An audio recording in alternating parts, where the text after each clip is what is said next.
কি বলবেন আজকে কি কারণে আপনাদের বিক্ষোভ? ন্যাক্কারজনক ঘটনা তুলে ধর। আমাদের মা বোনেদের এখন ইজ্জত রক্ষার লড়াই হয়ে গেছে এই কেন্দ্রীয় বাহিনীর জন্য। আজকে সন্ধ্যাবেলায় হরিপাল থানার বন্দিপুর গার্লস স্কুলের একটি ছাত্রী বাজার থেকে যখন পড়ে ফিরছিল, বাজার থেকে 1 কিলোমিটার দূরে লালপুর বটতলার অন্ধকার ঝোপের কাছে এনে তাকে ধরে টানাটানি করে এবং তার ইজ্জত নেওয়ার চেষ্টা করে। ক্লাস 7-এর 13 বছর বয়স। এটা অত্যন্ত দুঃখজনক। নরেন্দ্র মোদী এমন বক্তব্য দিয়ে গেছেন যে কেন্দ্রীয় বাহিনীর লোকেরা উত্তপ্ত হয়ে গেছে, যে মা বোনেদেরও পর্যন্ত তারা ছাড় দিচ্ছে না। এর আমরা তীব্র প্রতিবাদ করছি এবং আমরা থানায় এসেছিলাম পরিবারের লোকজনকে নিয়ে। পরিবারের লোকজন তারা থানায় অভিযোগ দায়ের করেছে।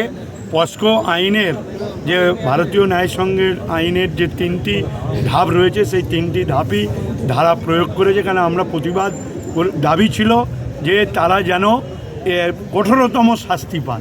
আমি আশা রাখব যে কাস্টডি ট্রায়ালের মধ্য দিয়েই যেন বিচার পর্ব শেষ করে।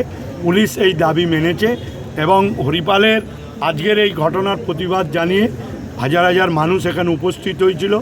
যেহেতু কেস স্টার্ট হয়েছে সেহেতু আমরা পুলিশের ওপর আস্থা রেখে এবং তার সাজা চূড়ান্ততম সাজা হোক, মেয়ের পরিবার তারা বিচার পাক, পুলিশ এটা মেনে নিয়েছে। সেই জন্য আমরা আজকে এখানে অবস্থান তুলেছি। কিন্তু এরপর কোনো ঘটনা হলে আরও বৃহত্তর আন্দোলনে যাব।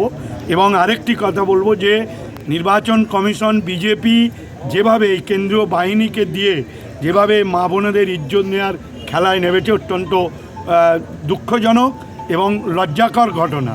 এবং আমরা চাই যে এই দপ্তরের যিনি মন্ত্রী, স্বরাষ্ট্রমন্ত্রী অমিত শাহের আমরা পদত্যাগ চাইছি।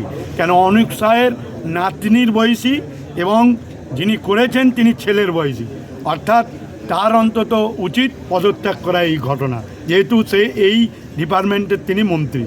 আর আমরা এর তীব্র প্রতিবাদ করব।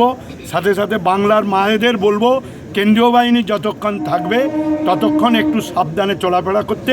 এই রকম ঘটনা হলে যেন মা বোনেরা রাস্তায় নামে।